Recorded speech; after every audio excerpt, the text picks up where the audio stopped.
The Mystic Meals Podcast. The Mystic Meals Podcast. With your host, Chef Nikki Meow. We talk about food, life. Oh, and we also talk about... Oh, yeah! Baby. You better be ready. Right now, here's your host, Chef Nikki Meow. Get it, baby.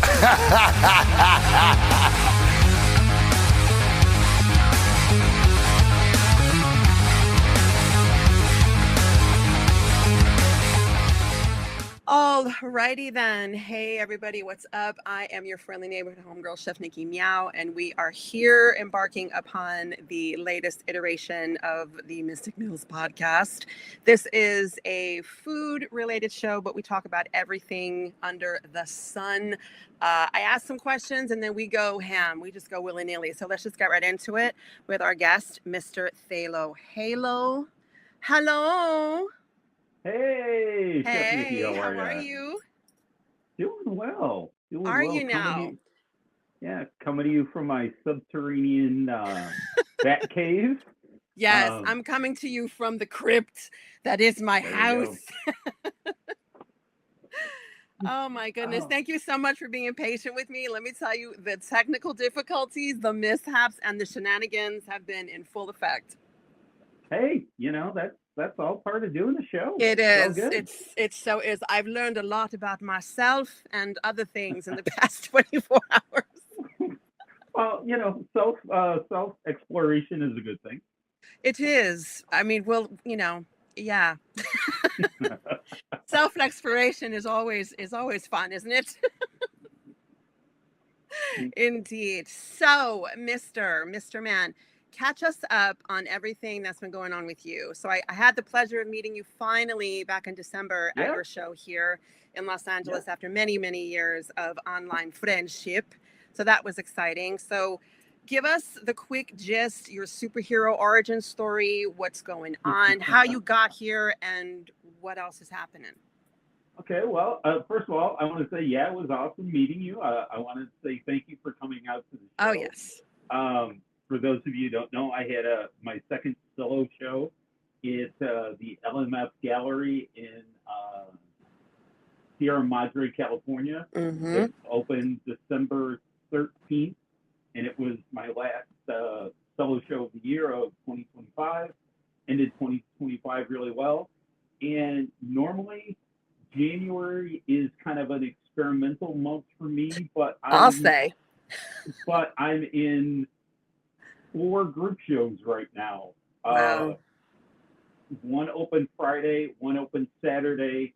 Then I have another one opening January 31st. And then I have the Black Genius Flower Show opening February 7th.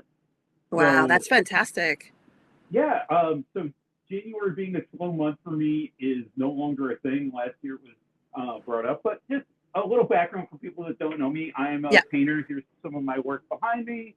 Pop culture inspired, street art inspired, a lot of cartoons, bright colors. Yes. If you don't like bright colors, you don't like me. A lot of words. I'm influenced by a lot of street artists, Futura 2000, people like that, Crash, and also Tex Avery cartoons, things like that. So the main theme of my stuff is nostalgia. You'll see I use a lot of stuff from the 60s and 70s. Growing up, you'll see right over my shoulder, I got Wile E. Coyote, spirit animal. So I'm a pop artist. I've been doing more. It's slowly progressed, and every year it gets bigger and bigger.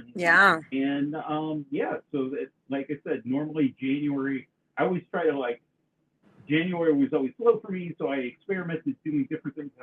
I'm working with glitter and doing a bunch of other stuff. Right. Highly don't recommend that to anybody. That stuff gets everywhere. Tell me about it. I know. But so that's kind of my origin story. I was a painter.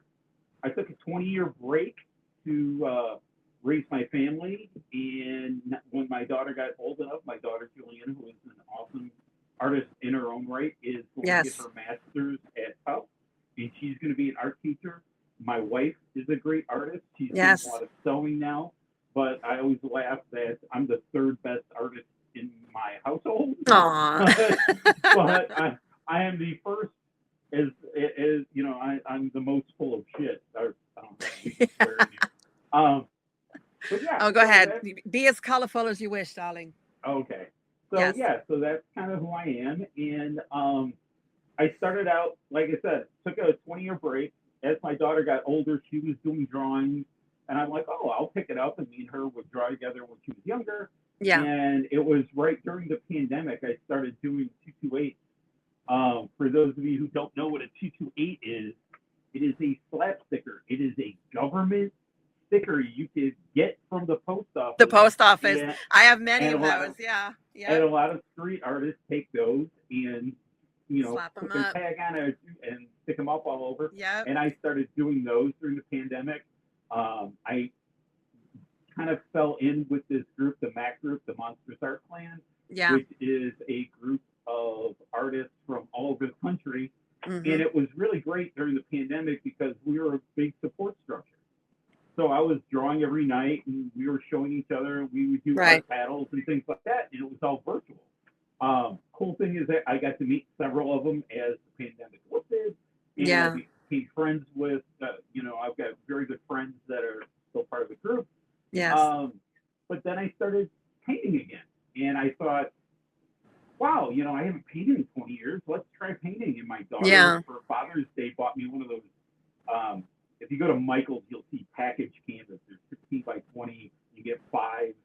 And she's like, you should start painting. And I painted, and I thought I was awful. It is not a thing. It's not a bicycle ride. I'm like, oh, I just can't jump back into this. But then I started painting.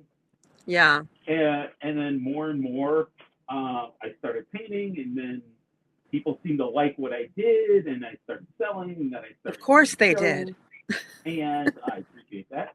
And it slowly rolled into me getting into galleries and doing shows, solo shows, things like that. So, and I mean, because I've been doing it. It's been getting bigger.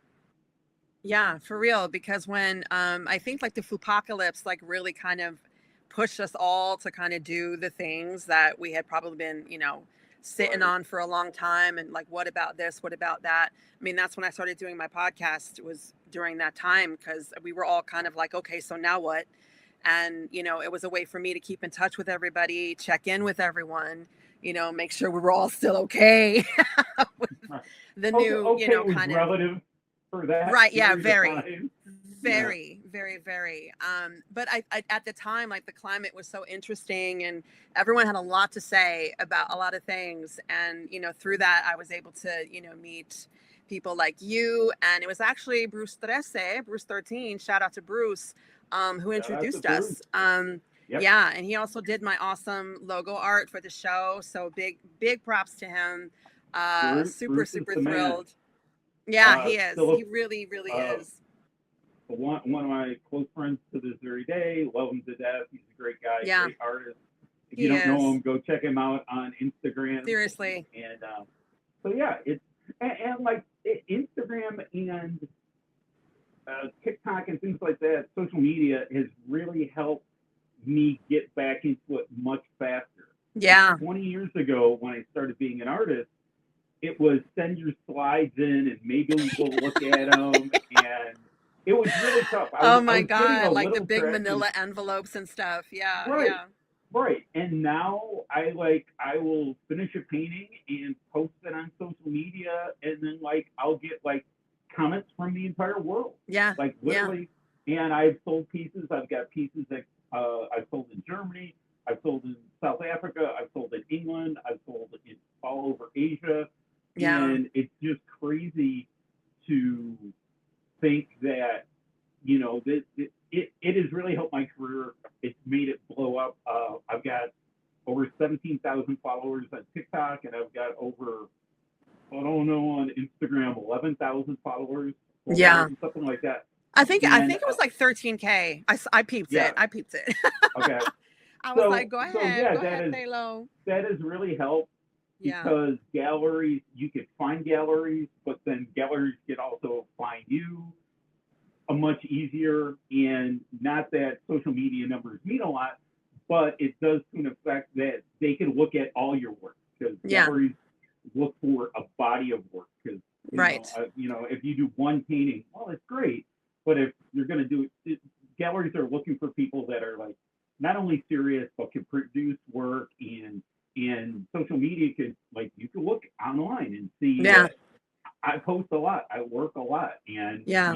this is and like on my website, I sell a ton of stuff through my website. Where before, when I first started trying to be an artist, there was no website, there was no, like, you didn't do commerce that way. So yeah, it has really helped me pick up my career and do a lot in a very short time. Yeah, because I mean, you joined TikTok what, like not even a year ago? Like, was it like last year or the end of 24? It was 2 years ago, but I didn't join TikTok. My daughter told me you should be on TikTok too. Right. And quite honestly, as a lot of artists know, it's tough enough to do your day job and then to paint and then manage. do all this social media stuff. I know. And she started out and she said, "Dad, just give me stuff and I'll post it." Oh. So she got me to 3,000 followers on TikTok, and then she's like, "Hey, I'm real busy. I can't be doing your stuff anymore." I'm like, "I get it. I've done my part." Right. Yeah. Right. So I took it from 3,000 to 17,000. Yeah. I mean, you blew up really fast from what I've seen. I was like, "You go ahead on, brother." Yeah. I mean, it is, and I'm the worst. People have asked me, like, "Man, I only have like 800 followers. How do you get like thousands?" Like, I've got TikToks that have over 1 million views, several of them. Yeah. And they're like, "How did you do that?" I'm like, "I have no idea. I don't know. Not... there's no rhyme or reason to it. There really isn't. It's just what's going to catch, what people are going to gravitate towards. And I love like your reveals because I feel like everybody's doing that reveal that, you stand there with it and they turn around. Like that's like the thing, right? I am the laziest social media person you'll ever know. I found one thing that works and you stick to it. Exactly. It's because I don't have the time. I really admire people, but my main job isn't social media influencer. Yeah. My main job is painting. I'm an artist. I create. Social media is just a way to kick it out. So I am like the lowest bar turnaround. And I have gotten the hate letters from other artists saying that they spend so much time and they get 100 views and blah, blah, blah. I'm like, you're complaining to the wrong guy. Right, exactly. I fully admit I don't know what I'm doing. I don't have a plan. I don't have an insight. I do the same thing that so many other people do.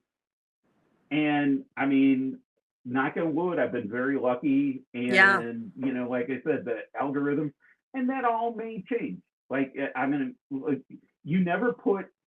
old enough to realize that social media comes and goes. Yeah. Because MySpace was a thing. I know. I was just going to say. Facebook was the biggest thing in the world. Yep. And so you just never, that can't be the be all and end all. Yeah. But for me, it has helped. It has gotten people to see my work. It has gotten people to buy my work. And I thank everybody who supported me.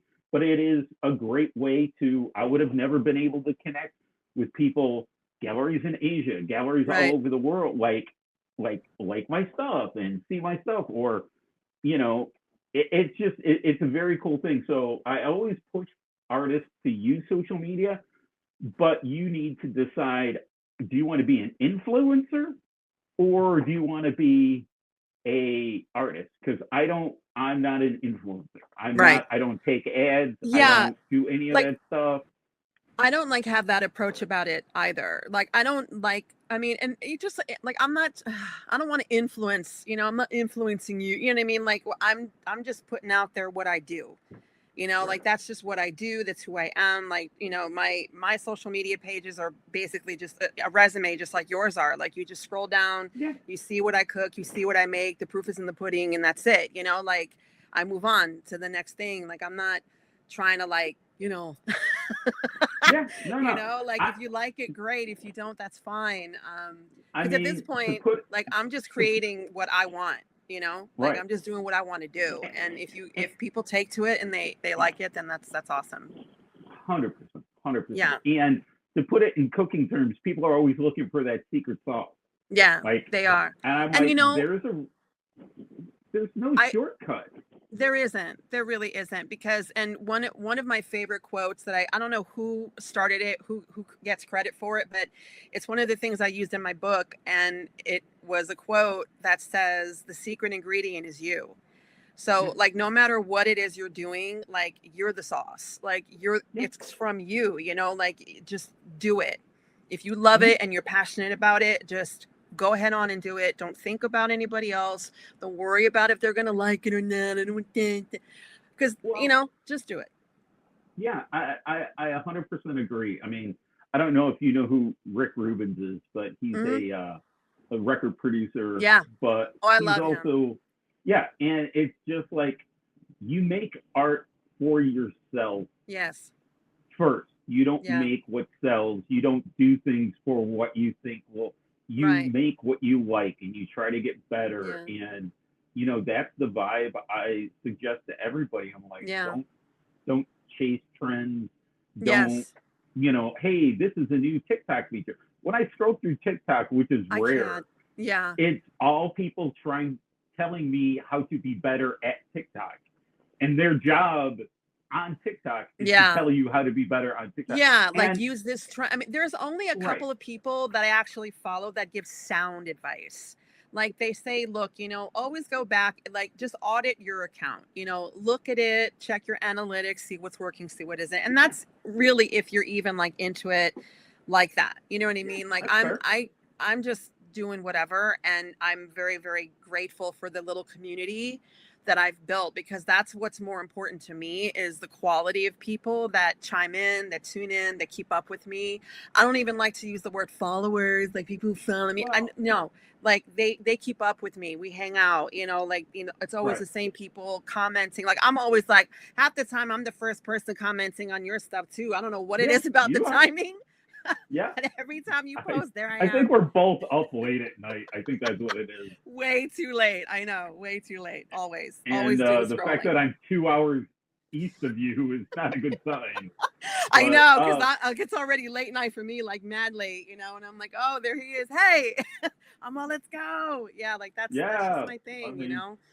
I'm here till 3, 4 o'clock in the morning. Yeah. But yeah, no, it's great. And like I said, I don't want this to be a whole social media thing, but it has helped my career vastly. Pick me up, because I did have that big gap. Think about anything you do. People that, you know, quit work to stay home and raise their kids, and they go back to work, and their resume is like, you have a 20-year gap here. Right. You know, what's the deal? And for all the connections that I had made previously were not valid anymore. A lot of galleries that I knew didn't exist anymore. So I was literally starting at zero. Yeah, starting over. And, and this, like I said, social media, again, knock on whatever you believe in, that it has really helped me gain a lot of traction. But again, it's also, I got lucky enough to do a style of work that seems to resonate with certain people. And I think that it really comes down to that. And it's not that I did it for that, but I paint for me. And I had a big jump in my career about 2 years ago, because I was a portrait painter. I was doing hip hop portraits. And towards the end of that, I was doing a lot of commissions. I had some shows. It was the 50th anniversary of hip hop. So being a hip hop portrait artist, I was doing a lot of stuff, making, you know, a lot of sales, and it was really good.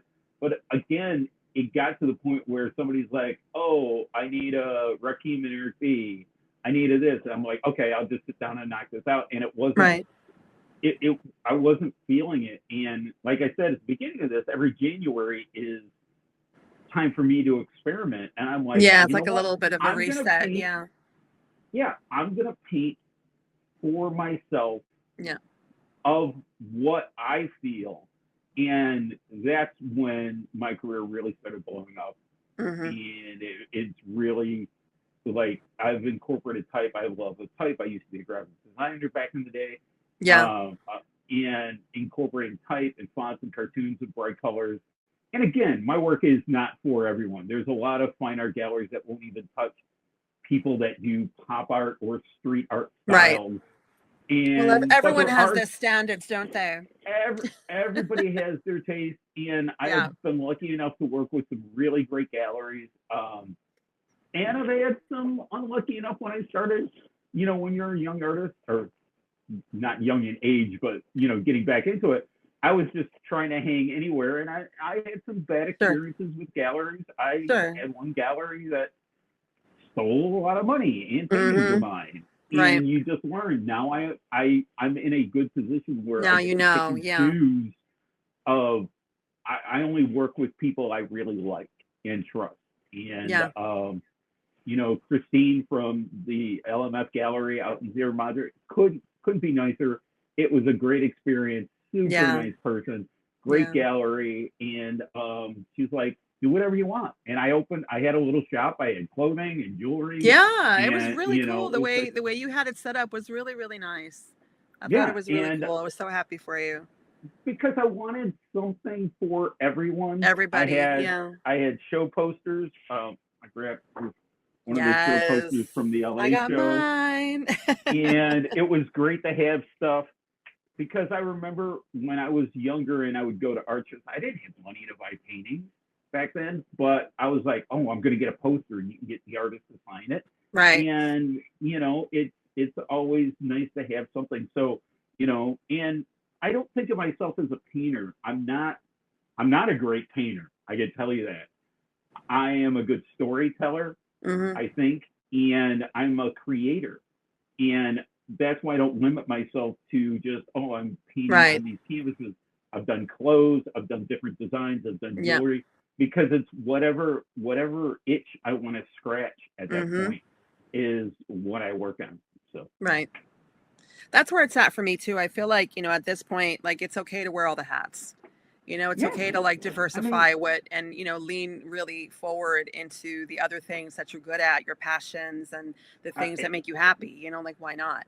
Exactly. You know, especially with, you know, everything going on. And it's been a very common thread in conversation that I've had recently with many, many people, creative and otherwise, that, you know, like the biggest form of rebellion is to put your creativity out there, is to keep doing it, you know, like all the more reason to just do what you want to do and put it out there. And, you know, that's that. You go on to the next thing. Exactly. Anybody who puts themselves out there, I have a lot of respect for, because you have to have courage to do that. It is. I know a lot of really great artists that don't put their work out there. I know. There's probably millions of great artists we'll never ever see in our life. You'll never. Yeah, exactly. Because they don't want to take that extra step, or and everybody has their own personal it's reasons. a lot. You know, conquer the mind is really hard, because, you know, I say this a lot too, like your brain really wants to protect you all the time. And 100%. although sometimes sound advice, other times it's really the thing that's prohibiting you from experiencing and kind of going through that. And it's really in the risk taking of doing it is where you really grow a lot. You learn a lot about yourself. And, you know, like even doing this, like getting back into podcasting and all of the tech stuff and I mean, like I was questioning my life choices big time over the past 72 hours. I was like, oh yeah, girl, really, you thought? But whatever, it is what it is, and we're here, and I appreciate you so much for being here.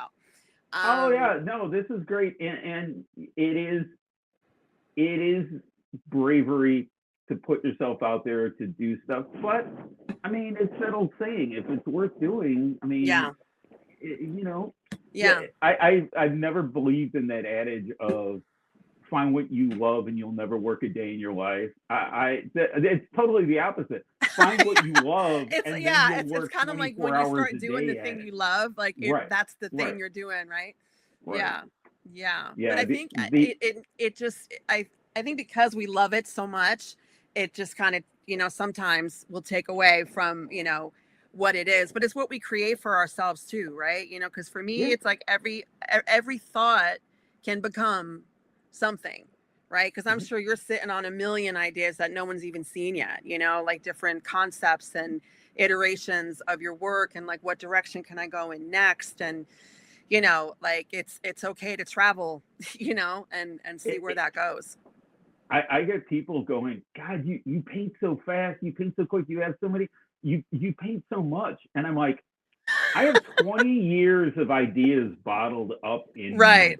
Yeah. There was 20 years, and the thing is, they're like, well, how do you find time? I'm like, I have a day job, I work, I have a family. That's why I don't come down to paint until 10, 11 o'clock at night Yeah. after Yeah. everyone goes to The bed. And wee then, hours. Yeah. right. And then they're like, well, when do you sleep? I'm like, I sleep 4 or 5 hours a night. But Yeah. there's a certain sacrifice if you want to do something. You can't have it all. It's not easy. Yeah. And a lot of it comes down to scheduling. And, I do have family time. I cook dinner every night. I do the Sure. dishes. I do the laundry. I do all this stuff. We have family night every night. And then it's my time. Everybody goes, Right. Yeah. my wife goes to bed, and then it's time for me to come down here and start working. Right. And, so, Well, I but the mean, you thing make is, the time. it, You make the time to do what it is you want to do. it, Like what's important to you. if Your you want family's to, yeah, you important to got, you. Yeah. You and the know, thing is, you gotta, especially if you're a creator or a painter, I can only speak from being, every day. It's every day. every It's, day. Yeah. it's, I didn't work Christmas Day. Mm-hmm. That's it. Yeah. I mean, That's really it. I, No I days mean, off. Yeah. there is never not working. Right. That is because Yeah. I've had people that are like, hey, could you look at my stuff? I'm like, totally, and Yeah. I would go to their Instagram and they've got like 8 pieces. I'm like, Right. those are 8 good. Where's the rest of it? Where's the rest of it? Right. Yeah. Like Right? where's the rest? Yeah. I Like what mean, else you got? Because yeah. I've got close to 3,000 posts on Instagram, and they're all probably all different paintings, and that's just from the last 4 or 5 years. Right. I mean, you have to, really put in the time and effort. You do. But there's no guarantee. It's like in any creative field. I am extremely lucky. Yeah. Whatever you believe in is like put their hand on me and went, we're going to make this guy be lucky. Yeah. And I've been able to do stuff because I know other people that work very hard Sure. and for one reason or another haven't gotten any traction. Mm-hmm. And it's like I said, you can't compare yourself to others. You That can't. happens a lot in the creative field. Yeah, Where I know. oh, I got this, but this, I've got a social media following. There's artists that have millions of followers Mm-hmm. that I'm not to that level, but I'm not comparing them. Right. Yeah. Or I'm not comparing myself to them. I'm comparing myself to where I was yesterday, where I was last month, Yeah. where I was last year. Yeah. And It's like the only that's person what that I'm pushes competing me. with is me, like I Yeah, don't really yeah, like, I mean, it's good to see what other people are doing, but I'm not basing anything I'm doing on someone else. Because again, like, you I'm have doing to. what I do and no one else is going to do it the way I do it. And just like no one else Right, is doing it the way you're doing it. And right. that's I mean, really it. I mean, there's no like yeah, real formula. no. If there was a formula, you do A, B, C, and then you'll be successful. Everybody would do it. Everybody, There's just so many exactly. weird Yeah, variables right. in there, and like I said, it's just do what you love and keep working, and that's what I'm after this. After we do this, I'm gonna go back to work. Go right back at it. I And know. Same, it's same. Like just once it's back to menu writing and what yeah, am I going to cook and who's going to get what, and yeah, I mean, yeah. it never I mean stops. and that's a great thing. Like with what you do, there's not an end to it. There's so many recipes. There's so many different cultures. There's so many different things. You can't Yeah. like you could cook every day for the rest of your life and not even Right. make a dent in the food world. And yeah, exactly. But, so it's the same way with, I look at every blank canvas. I've got a stack of blank canvases over here, and I know what paintings are going to go on them. Canvases dictate, or the idea dictates the canvas. Right. And I know that this is going to go here and there, and you just got to keep at it. But, and you also got to have a little fun doing it, Yes. Yes. I mean, if you're not having fun doing this, like I said, it was True. great to have the show that you came out to, and it's a little weird for me because, and this is going to sound odd after talking for a half hour, I am an introvert. I prefer sitting in silence, like when I'm working. But I know that there is a point where you need this part of it too. Yeah. Artists forget that there is the business side of it. There's the sales side of it. People want to know about your work. Not only, oh, that's a pretty painting, but is there a story behind it? Yeah. And is there this? Or, just all the business aspects of it, starting an LLC and, doing your taxes. And, that's every part of it is important. And I know that the worst thing in the world is I could come on to your your show and just sit here and go, yeah, okay. I mean, I'm the shit. Yeah. Well, no, when you're given the opportunity, you have to take it. You have to, like, when life presents you an opportunity, you have to jump in and be engaging and tell your story. And, whether your story is food, whether your story is writing, singing, acting, whatever in the creative field, that you have to be ready, you have to work hard, but you also, when an opportunity arises, you have to take it and do something with it. When you asked me to be on your podcast, I was like, yeah, 100%. Because that's just, I can get my story I was surprised. No. I was surprised you said yes. I would never say no to you. Because your wife told me a funny story at the gallery opening, because she was like, the first time, like, I know. She spilled the tea.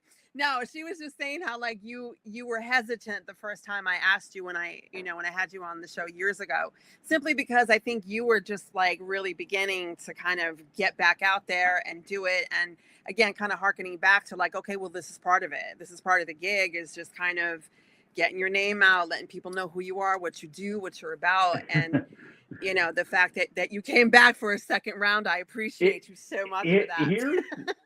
Here's a little secret for you, Nikki. I said yes, here we go. And then I got nervous because I was nervous going into That's this. That's what she said. Yeah.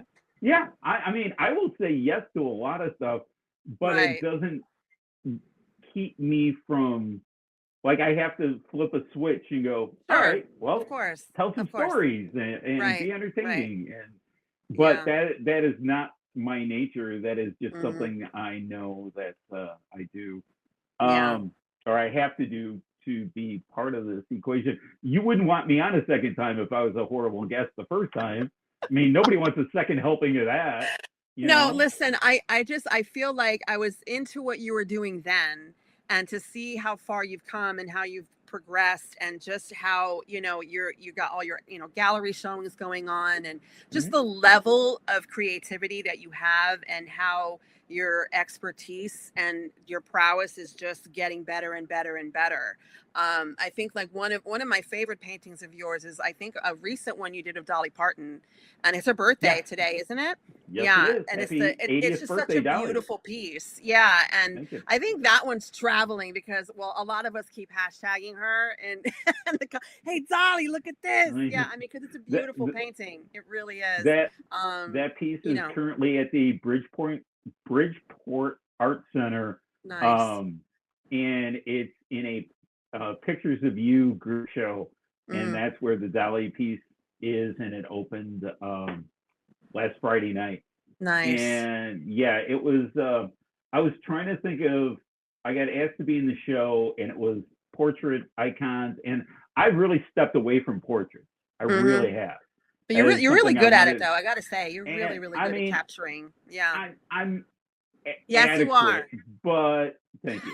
But when I was trying to think of somebody, I was like who do you paint that is such an icon and a humanitarian that goes beyond, oh, she's a country music singer, versus also she does millions of dollars of charity work, giving books away to kids so they can read. Does all these great things. I was like, all right, it's got to be her. And it just so happens that the show is coming up, perfect thing. And so that was the reason why I did that piece. She was such an icon, or is such an icon. And so I really appreciate that. And I got a lot of publicity off of that, did that piece, and it did do very well on Instagram and TikTok, and many people have shared it. Like you said, it's traveled around. So it's so iconic, she's iconic, and then it's just to see somebody kind of, paying tribute in that way. It's just kind of reinforces it, the way that a lot of people feel about her, Here's a funny story about that painting. Something about me that I try to tell people as much as possible. I'm dyslexic. So if you are dyslexic and you also use lettering in your painting, it's a challenge. It's a challenge, yeah. And I misspelled something in that Dolly painting, and it wasn't till it got 10,000 views, somebody went, that you caught great it. Painting. No, I didn't catch it. Great painting. By the way, you spelled this word wrong. And I was so mortified. I went back in. It's painted correctly now, but at the time I was just so freaked out. But that is an occupational hazard for somebody who is dyslexic that uses a lot of words. It's happened a handful of times. Usually I have my wife look at something, but there's just so much in my work. So many words. It's hard to catch everything. Right. But I just thought that was funny that, I being dyslexic and using lettering is I always try to sabotage myself somehow. So that's something that I do. Being dyslexic and dyscalculus. And by the way, growing up, nobody knew what that was. I didn't find out until I was in college that I was that. I was what just a bad reader. Right. So he's got some issues. Thanks a lot, 1970s educational programming. But so that was that. Yeah, I appreciate that. That was a really great piece. I was very happy to do it. And it is currently for sale. It's up at the gallery, so hopefully, who knows. But while we're talking about that, I try to step away from doing portraits every once in a while. I just did a commission piece, which I really don't like doing commission pieces, but this guy was so great to work with, and he wanted a Sanford and Son piece. And he's like, oh, I love that TV show. And we collabed. Yeah, that was a good one. He told me what he wanted. And I was like, well, I have to put Fred Sanford on it. So I went back to doing a portrait of it. So it was, like I said, I will put some stuff in, but I never wanted to be the main focus. I wanted to be a part of the painting.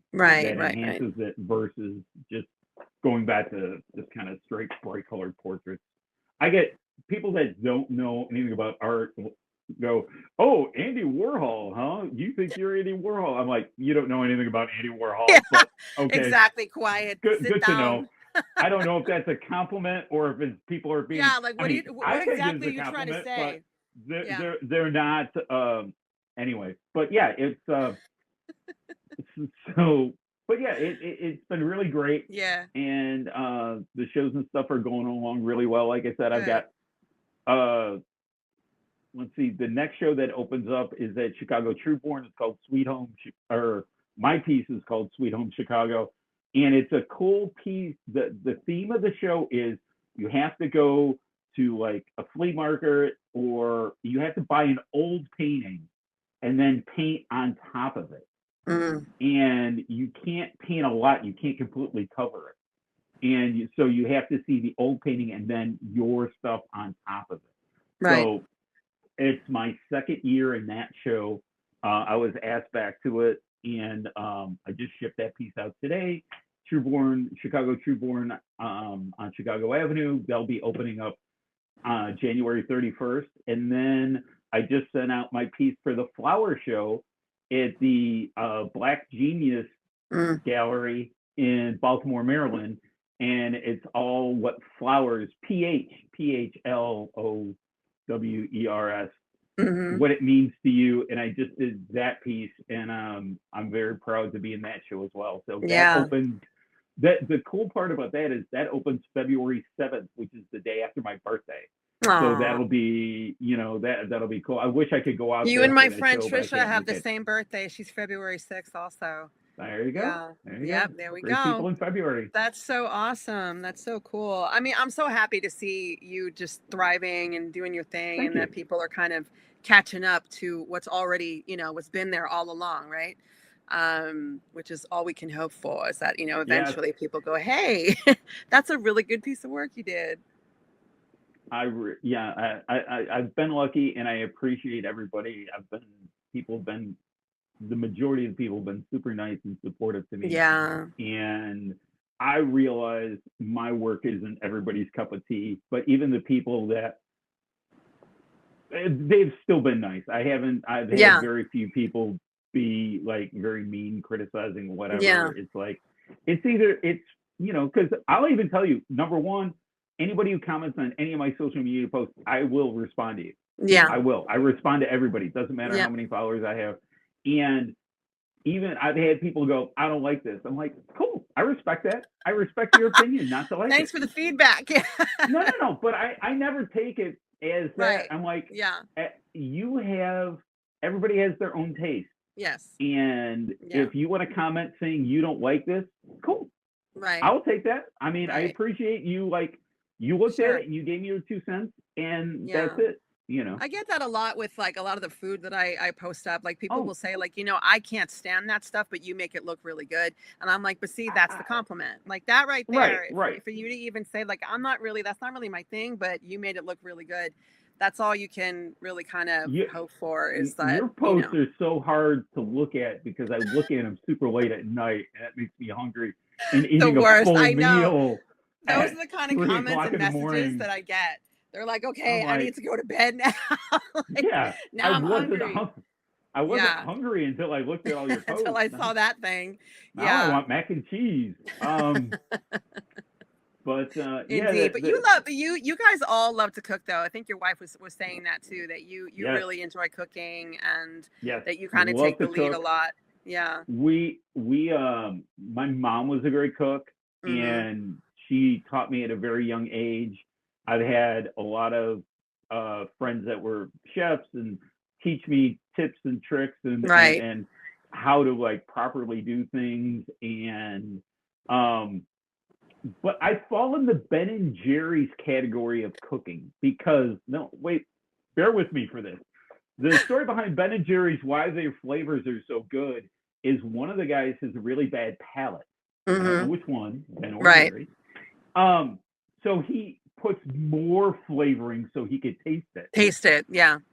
And that's what I do, because I don't have a sensitive palate. My wife has a great palate.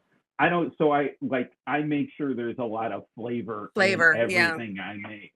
And I try to be adventurous every now and again. I made butter chicken. I don't dip into Indian all that much, but like the stuff that I've learned, I've honed over the years. Sure. I mean, nobody could beat me at a steak. Fight me. Sorry. Yeah.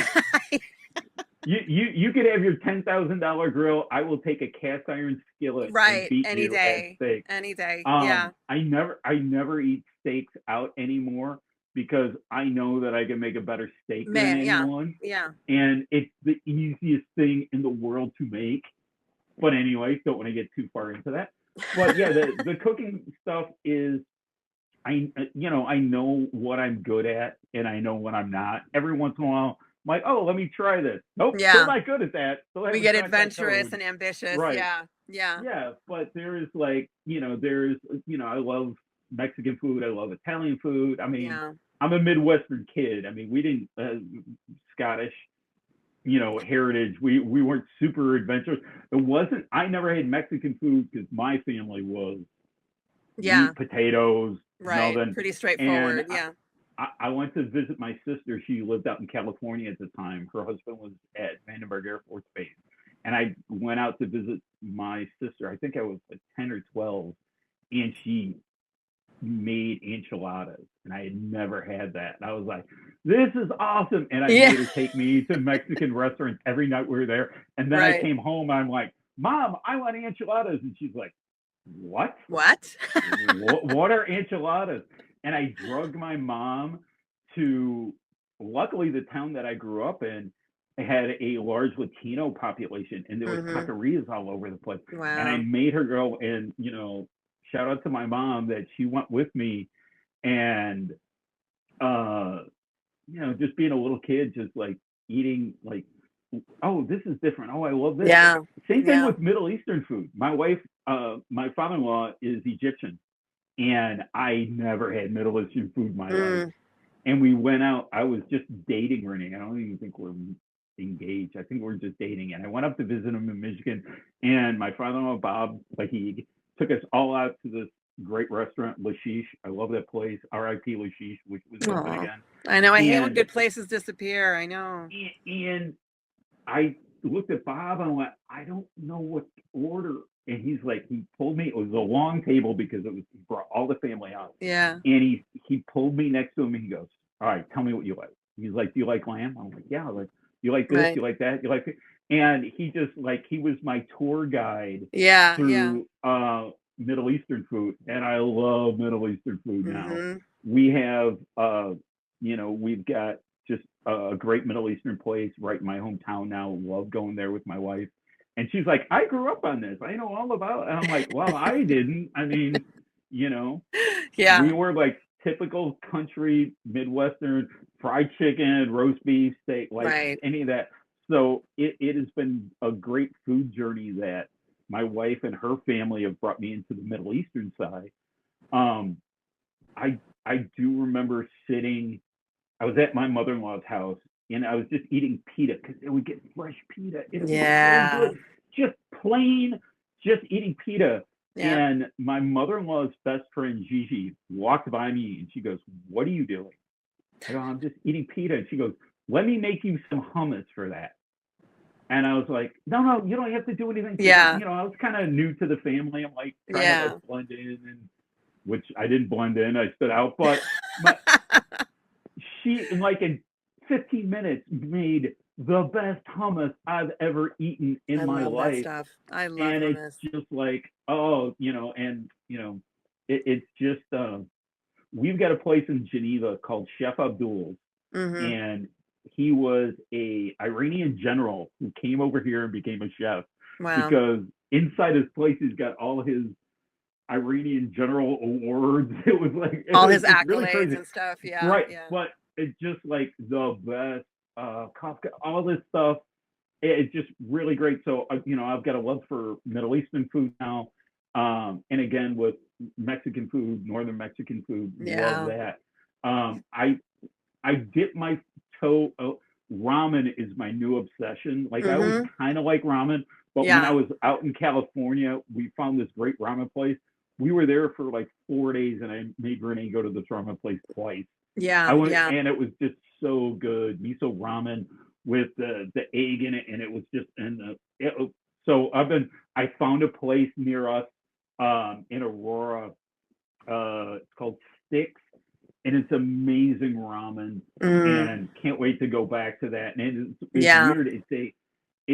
They turned this strip mall into an Asian market. Wow. And it's there's a ramen place. There is a massive Asian grocery store. Oh yeah. You can even buy appliances there. Yeah. They don't play. Everything that you would need to pull off anything is there. Yeah. Yeah, and I love it. and there's a little food court inside there. So, and I accidentally found that place, and we're going to keep going back to there. Yeah. But Six Ramen was amazing, and so I'm trying to be more adventurous in the stuff that I've eaten. but yeah, I gotta say, I grew up on, like a family meal, like the best thing, my mom's fried chicken. Mm-hmm. And my mom was so cagey that I'm like, give me your recipe for fried chicken, Right. because my mom, as she got older, she got Parkinson's, couldn't make it anymore. And she gave me the recipe. I'm like, because I got to have this chicken. And I Sure. made Sure. it. It wasn't right. It wasn't right. My mom intentionally, because me and my sister agreed, Uh-huh. would intentionally leave out stuff or give Right. you wrong Yep. information, Yeah. because if you could cook it, you wouldn't go back to see her. Right. So Yeah, I've heard of that several times with friends of mine where it's like they really wanted that coveted family recipe. Like, I have to have it. And, they're like, why isn't it turning out right? It doesn't taste the same. And it's like, yeah, because they didn't really give you the whole thing. They gave you the majority of it, but not everything. Yeah. The another great memory is when I was first dating. Half of Renee's family is Egyptian, the other half is Ukrainian, and I went over to her grandmother's house. I mean, look up Ukrainian grandmother in the dictionary. This is little old gray hair, broken English, like, Aw. right out of Central Casting. Yeah. And I had sat down for the first meal, and I had pitohe and holubchi. And pitohe, for people that aren't Ukrainian, that's pierogies. If you're Polish, they're pierogies. Everybody has them. In Asian culture, they're dumplings. Everybody has them. But I was like, these are amazing. And I was eating them, and my wife's eyes went, don't do that. Don't eat. The grandmother loved the fact that I ate a lot. Uh-huh. And she's like, no, don't do that. Don't do that. And I'm like, so it's the end of the night, and Baba, that's what grandma is in Ukraine. Baba came over to me and gave me giant bags of pitohe to take home. And I ate pitohe every day for like 2 weeks. Yeah. And I learned my lessons. But yeah, it's just that culture. I never ate holubchi. But holubchi is stuffed cabbage. But it's very much like, I grew up on stuffed green peppers. That's a very Midwestern meal. Yeah. It's very similar. It's the rice and the beef, the ground beef and the pepper. The holubchi is just, the cabbage rolled up cabbage rolls.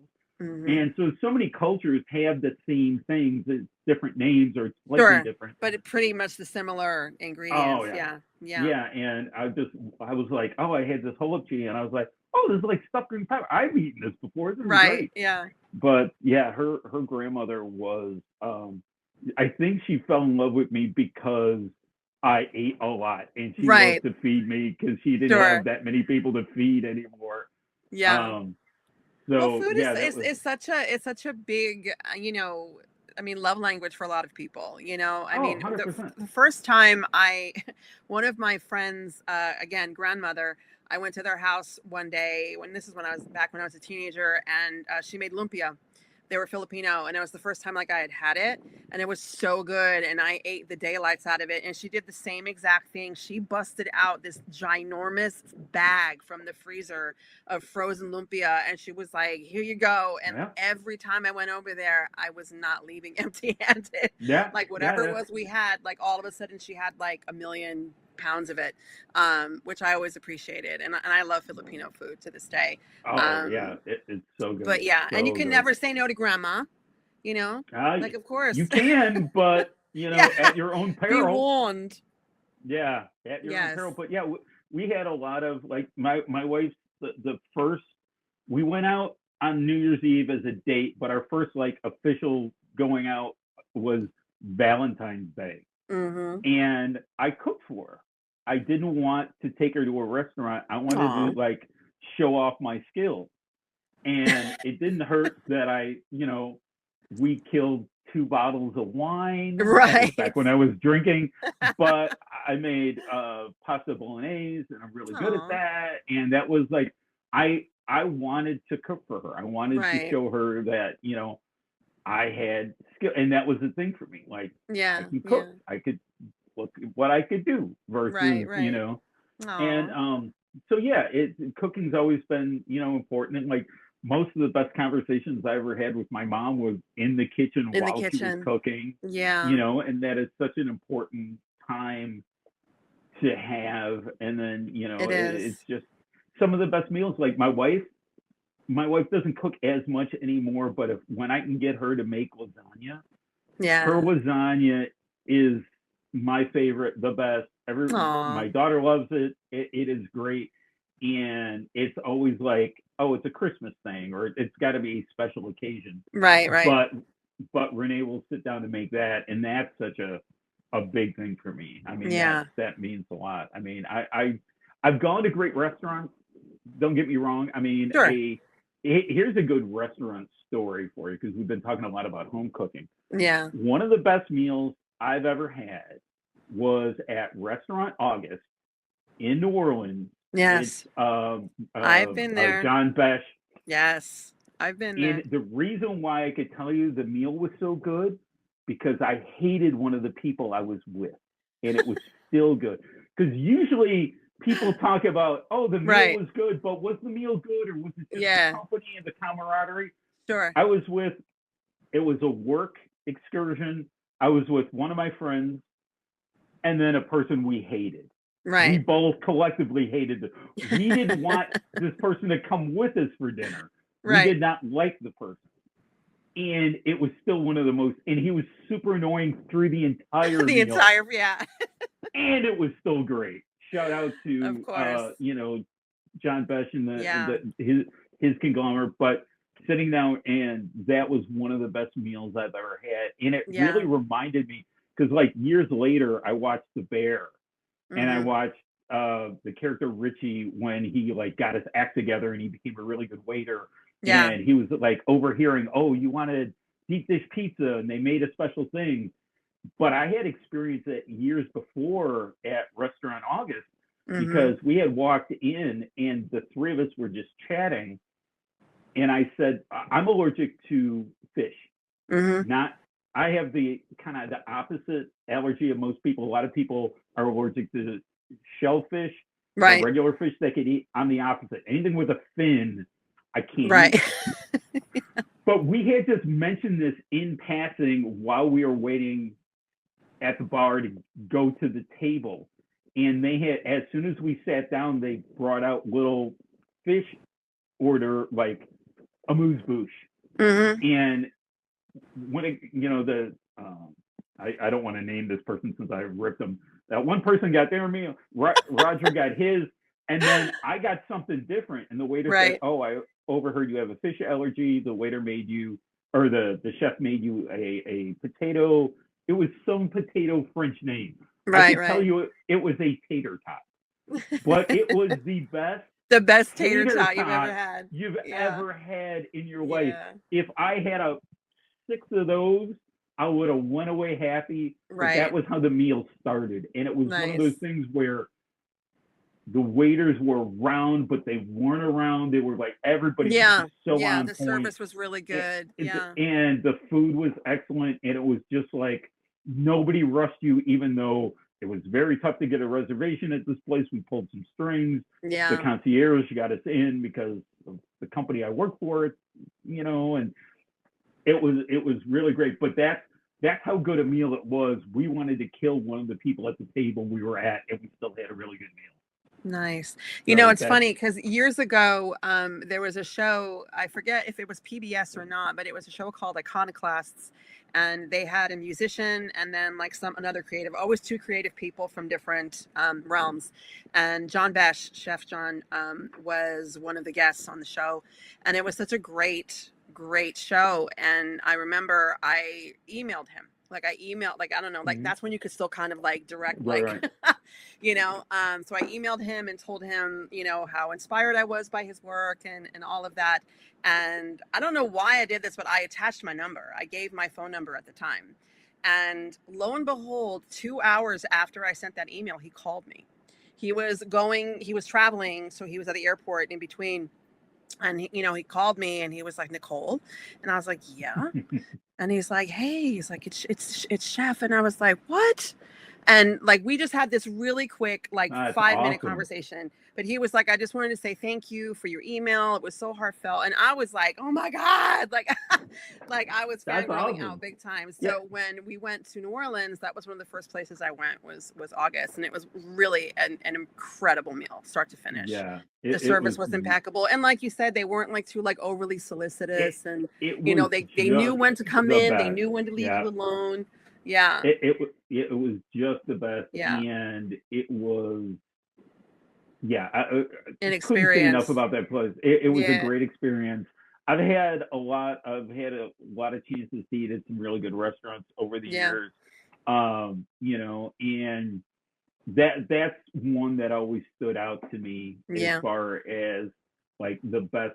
But again, another great story was I was in Georgia doing some work outside of Atlanta. We're about 30 miles outside of Atlanta, doing some filming, and I was with a colleague of mine who was English, and he's like, "Oh, I really want to try Southern barbecue while I'm down here." I'm like, "Dude, we'll get barbecue. You know, I'm never going to say no to barbecue." Yeah, exactly. And well, the funny thing is, he's like, "Well, here's this place or here's this place," and we were driving from our hotel to the place we're going, and it was in the morning, and it was a nice day. We had the windows down, and I smelled barbecue, and I'm like, "We're going to that place." Yeah, exactly. That's somebody's house, and I go, "No, we're gonna stop by after work and eat there." He goes, "That's somebody's house." I go, "No, that's a barbecue place. You can smell it. If they're not cooking at 6 o'clock in the morning, it's not a good barbecue place." Right. And we went in, and he was really apprehensive, and we got out. Aww. And we went in there, and it was a converted old house, but you could just smell it. You pulled in, like you didn't even need directions. You followed your nose, and you pulled in, and there was a line, and like there was just picnic tables out back, and that's where you ate. And it was amazing barbecue. I bet. I love me some good barbecue. Like that, just the smell alone is like, ugh. Yeah. and I've been to Franklin Barbecue. I've been to all these famous barbecue places. Yeah. But that little hole in the wall place with no sign on the door, that was one of the best. Now, my family's Southern, so I've always considered barbecue pork. But I was in Houston doing some work, and Roger said, he was a colleague of mine that we traveled a lot with. He's like, "Well, we got to go get Texas barbecue," and I'm like, "They use beef down here. I don't know." And it was so funny. So we went to the concierge and like, "What's the best barbecue place in town?" Because we want to go there. Get us reservations. We went. It was called Lulings, and it was amazing. It was great. Yeah. 10 out of 10. Best barbecue. I mean, everything's bigger in Texas. That's what they say. But so the next night, there was a different person working the concierge desk, and we're like, "We want the second best barbecue now." Right. Like, they're like, "Well, I can tell you this city something. I forget the name." I'm like, "Great, just tell the driver where to go, and we're gonna go," because we took the hotel car. And we went, and it was the exact same place. They had two names. It was Lulings City Barbecue, and one concierge knew it by one name, but we went back, and we had a great meal. It was the same place. That's funny. I am not opposed to, if you find a good place. Oh, yeah. I got stuck in Connecticut. Oh, yeah.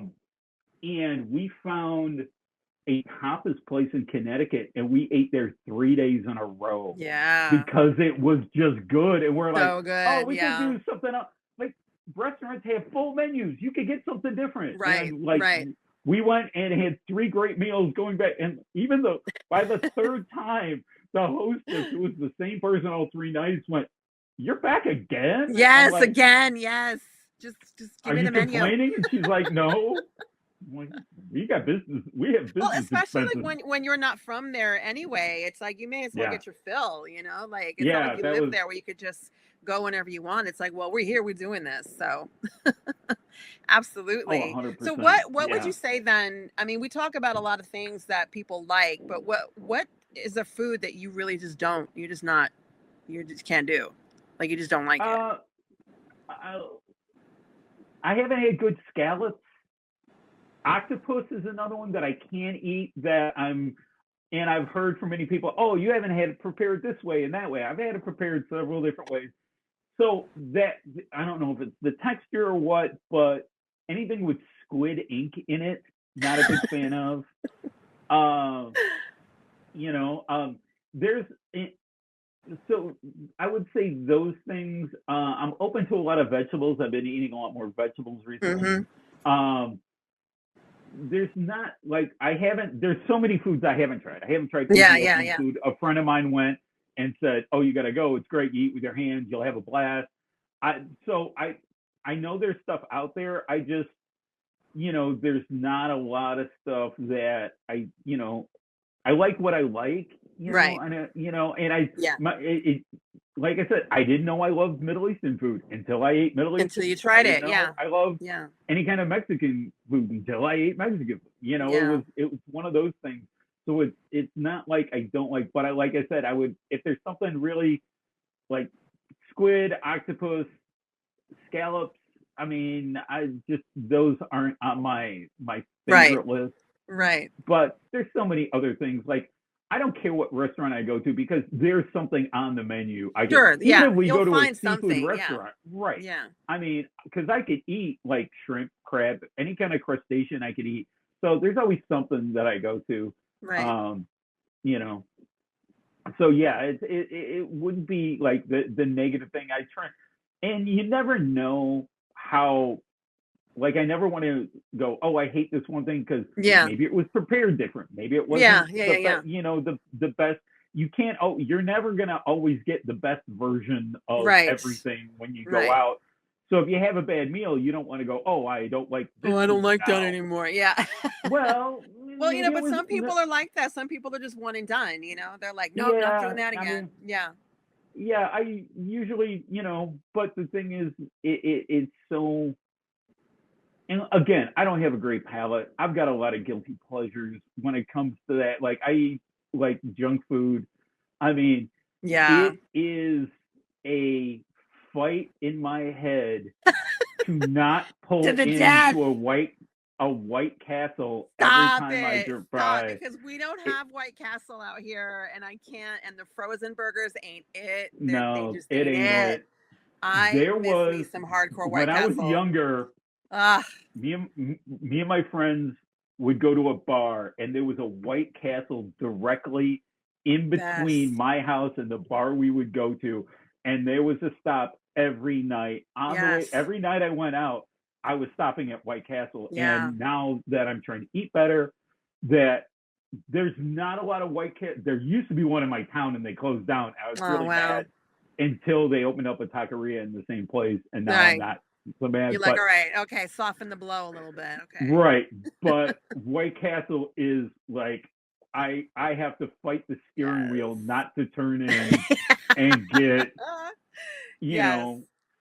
I want 10 sliders with cheese, large fry, and a Diet Coke. I mean, that's.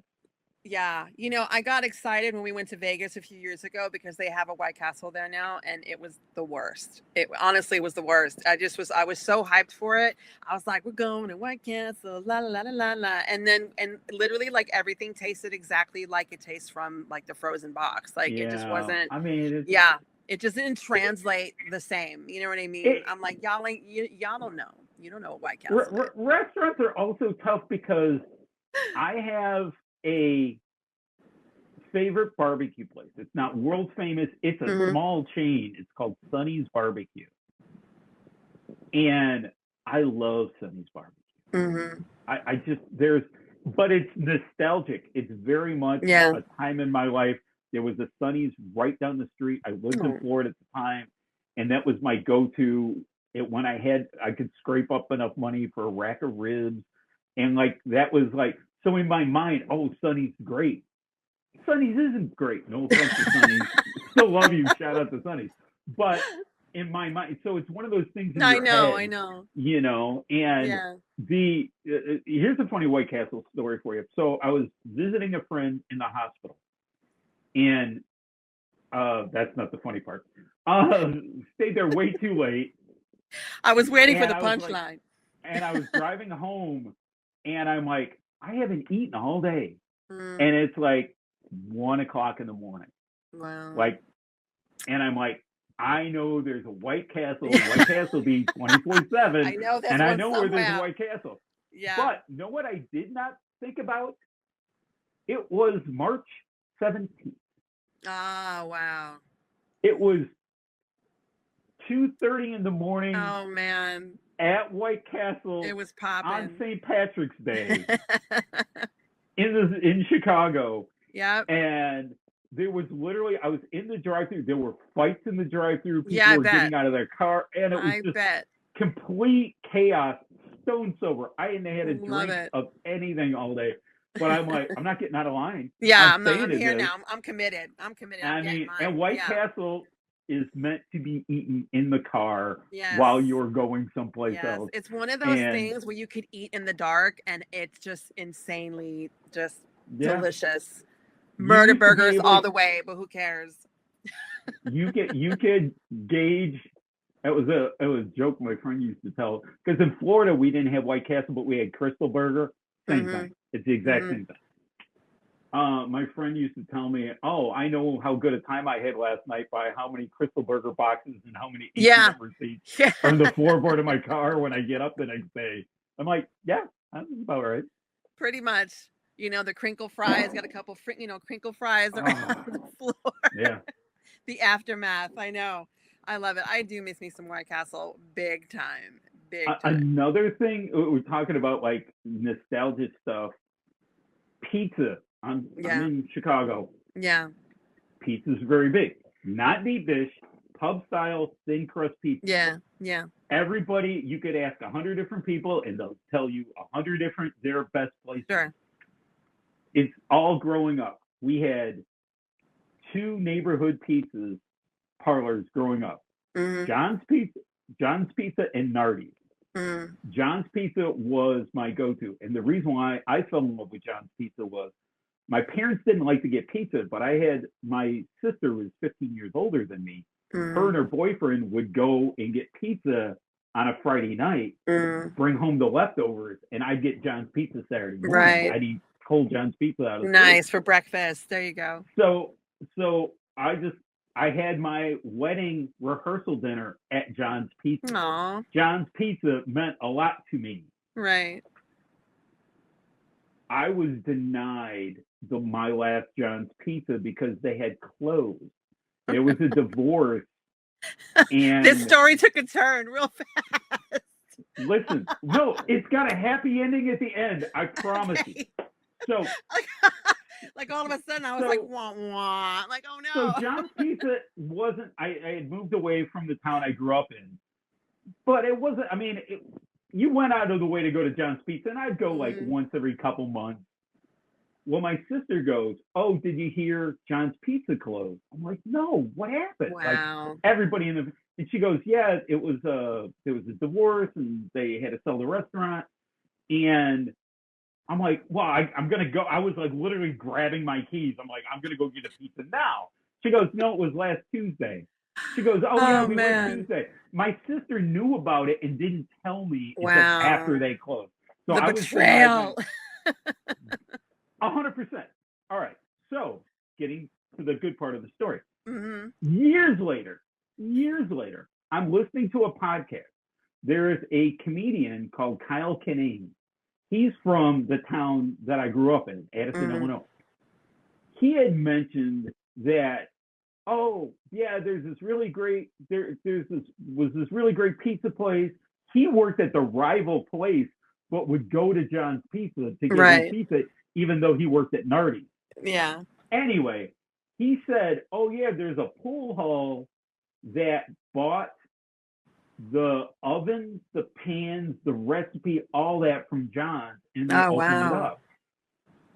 So where I live it's like an hour trip to go back to where this is. So I waited till my elder sister came up, who got me hooked on the pizza. Yeah. And I said, "Linda," I said, "I've heard this rumor. Don't know if it's true. I heard it on a podcast. They were, it's road trip. Well, it's a pool hall. She goes, we're going to a pool hall to get Yeah. pizza. I go, it's a pool hall. It's like a sports bar. It's huge. It's an old grocery store. An old grocery store and old Zayre's. I think it's the old grocery store. So that's how big it is. Think about the size of your Ralph's or whatever. Sure. And it's pool tables, it's basketball, it's all this stuff. But I'm like, so my sister who lives in Tennessee, I'm like, when you come up, we're going over there because none of my friends want to go because they all have their own favorite pizza. But my sister, I'm like, okay, I got a partner in crime on this. So me and my sister and my daughter drove out an hour to get this pizza. My daughter couldn't care less. But my sister's like, are you sure? I'm like, I'm telling you, this is what they said. And we got to investigate it. We got to go. Yeah. And we sat down and we said, hey, is this the place that is like, they're like, yeah, we bought, the owner bought the ovens and the recipe and all the pots and pans and everything. Wow. From John's. And we ate it and it was,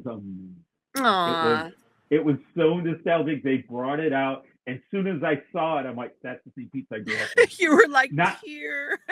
Well, it wasn't like, and the thing was, it wasn't, everybody gets pizza in boxes. They never used boxes. It was always in a paper sleeve.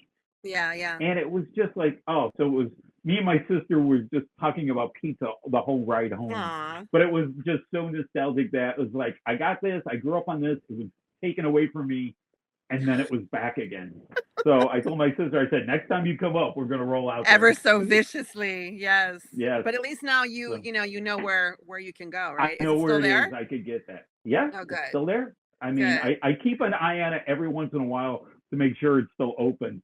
And it's not in a great part of town, and you don't want to go there at night. You're traumatized. Oh my God! Let's make sure we can still get it. Well, my I don't want to give her age away, but I'm 60 and she's 15 years older, and I get it. To do the math. She's like, I'm not going there at night. She's like, no, we'll go there. We'll go there during the day. I'll be with you. It'll be good. Yeah. And it was a really great food experience. It was just like my childhood on a plate. It was just couldn't be better. Oh, that's so cool though. I'm glad that you were able to find your pizza joint. Oh yeah, it was definitely a roller coaster ride. I bet. Because like I said, emotions. Oh yeah, because I'm like, John's always going to be there. Yeah. I was in my 30s, no, late 20s. And I've been eating it since I was like 8 years old, and it's always been there. And you never think, it's going to be gone one day. Yep. And it was like, hey, but I mean, that's a way to find stuff too. Me and my wife went out for pho. Like pho. Yeah. Pho, right. We went out. We have a really we had a really good pho place in Geneva. We went there one night, and different restaurant. We had been there in like a couple months, and we went there. Right. And we looked at the place, and it was really like artsy, not artsy, just like very decorated. Didn't tell you what kind of food it was. And we were like, but there was an Italian place that we used to go to that we hadn't been in a long time. I'm like, let's just walk over there. And I don't have the name of the place off the top of my head. But we had an amazing meal, and we've gone back to that Italian place now a couple times.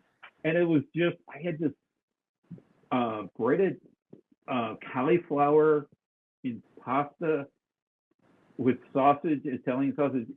Yeah. Totally amazing meal. Really great. And it was one of the, so, hey, we went for this, and I was really looking forward to that. But and then we found another restaurant. And it was really great. Else. Yeah, and it was a place. That's usually how it goes, like the pivots that happen, like, that didn't work out, but here's something else. Yeah. I didn't, and I'm one of those people when I have a taste for something, and I'm very suggestive. If you say tacos at some point at 10 a.m., we're gonna have tacos that night. We're probably having tacos for dinner. Yeah.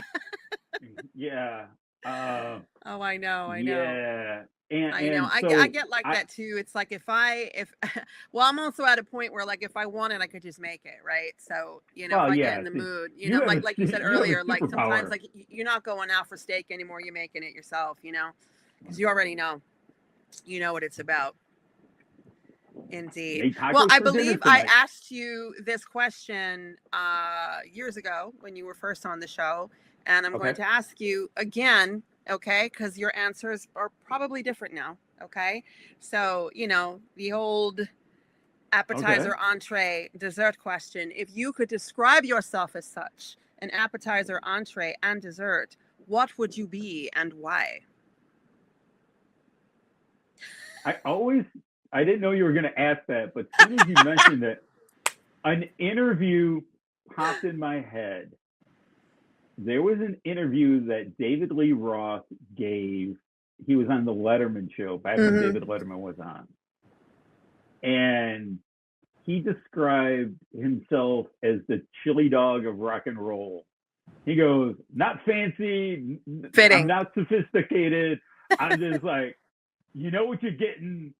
I'm right. Like, yeah, I would say I'm a chili dog of that, because it's like, I'm not educated. I'm not fancy. I'm not,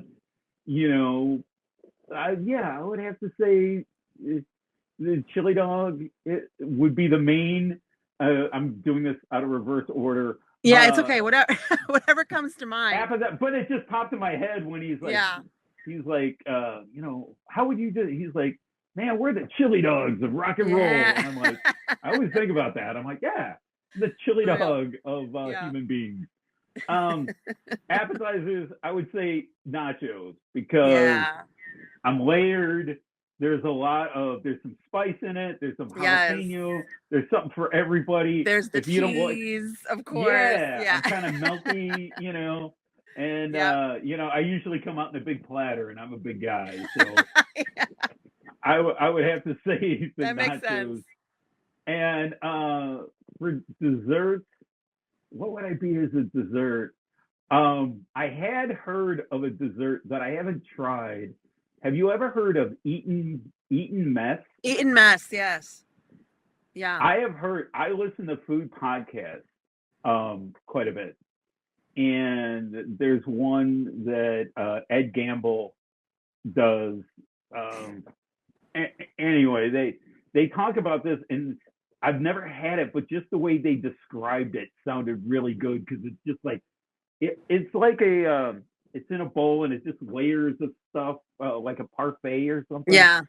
But it's just like but it's not fancy. It's all just like jammed in it's there. All just And that's I'm not a good presenter. I don't present well, but I taste good. So there you go. That's a good one. I don't present well, but I taste good, baby. Yeah, I mean, that's. Oh yeah. Again, I don't know what my wife ever saw in me. Oh my God. I mean, when we met, I had long hair. I had an earring with a tooth in it, a dangly earring with long beard. Like, what were you thinking? I mean, I'm smart. But yeah, so those would be the appetizer, the main course, and the. I like it very. It suits you well. It really does. I love a good chili cheese fries myself. That's a big guilty pleasure for me from time to time. It's just, I want a cheeseburger, a bacon cheeseburger with barbecue sauce, sometimes onion rings, but chili cheese fries for sure. I gotta tell you, fake cheese, the cheese sauce, where it's not a descriptive, where it comes in a big Costco size. The big 10 cans. Cheese. Yeah, I know. Hey, I love Gouda. I love Brie. I love, blue cheese. I love something about that nacho with a lot of cheese flavor. Sauce, man. But there is something about a tin can opening of cheese. You get some Doritos. Yep. We all know it. We all love it. Yes. I mean, there is nothing wrong with carnival food. I got to tell you, here's another food story. We were in Vegas, me and my buddies, and we were on the Strip. Now, this is years ago, or we were downtown. Now, downtown is all fixed up now, but when we went, downtown was seedy, nasty horrible.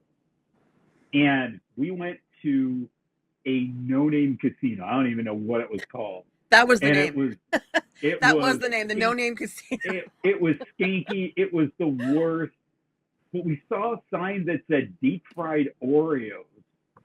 And we're like, I don't know what that is, but we're gonna rock in and get some. But we need to try Oreos. it. Yeah, yeah. And they're like, they came in orders of 3, and we both got an order, and then a couple of our friends came over and were like, what are you doing? I'm like, eat deep fried Oreos, dog. And they're like, we went back and they're like, no, just start firing them. We'll buy everything you're making. Just keep making them. And keep it coming. Yeah, yeah. Keep it coming. Well, I mean, you can't go wrong with anything fried. Yeah, like, so good. Speaking of fried, all right, so we're at the Cafe Du Monde in New Orleans. Beignets. Yeah. You can't beat beignets, cafe. Yeah. It was great. Yeah. So we were working that day. We went there for breakfast, beignets and coffee. Couldn't be better. I had the bright idea of, hey, let's get some to go. We'll have them in the car because we don't know if we're going to have lunch or not. Get some beignets.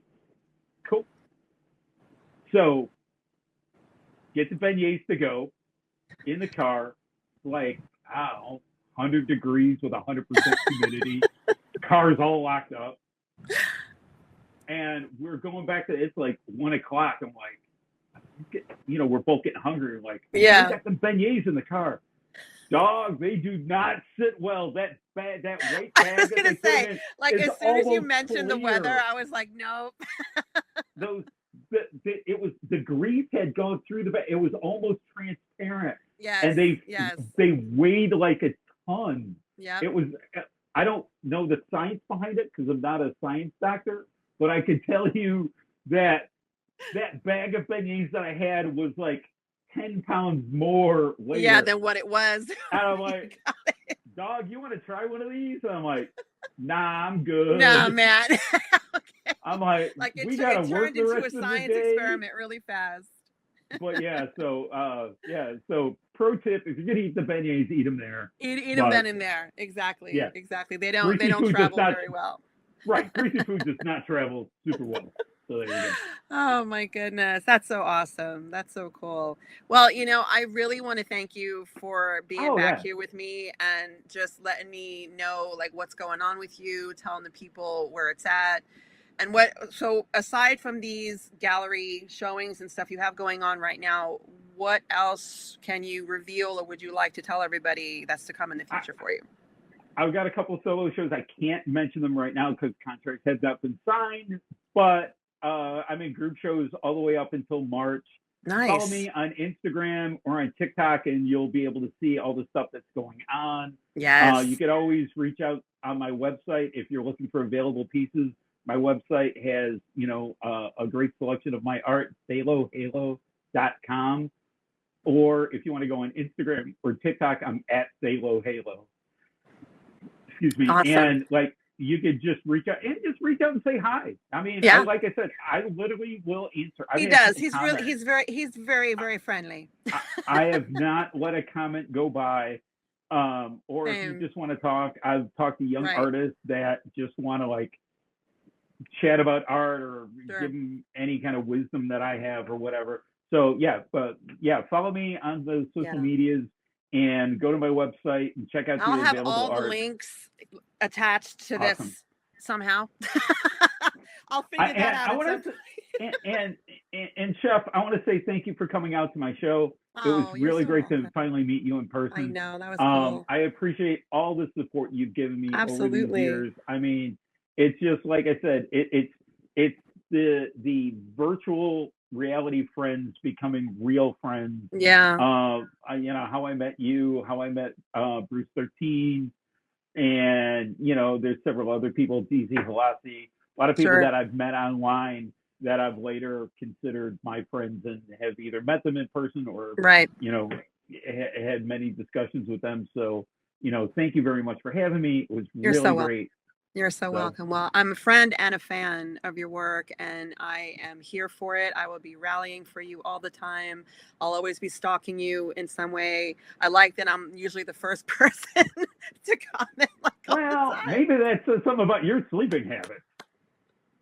It says a lot about my lack of sleeping. Okay, I don't even know how I do it. These raccoon eyes. But as a hustler, you got to use your time. Never not working. That's Never right. not working. Always, always, always. Well, thank you so much for being back here with me. I appreciate it. Thanks. And I will see you on the socials, darling. And thank you I guys will for see you. watching too. So, we'll be back with more shenanigans with other people. So, yeah. Bye. Bye-bye. Bye-bye. Bye-bye.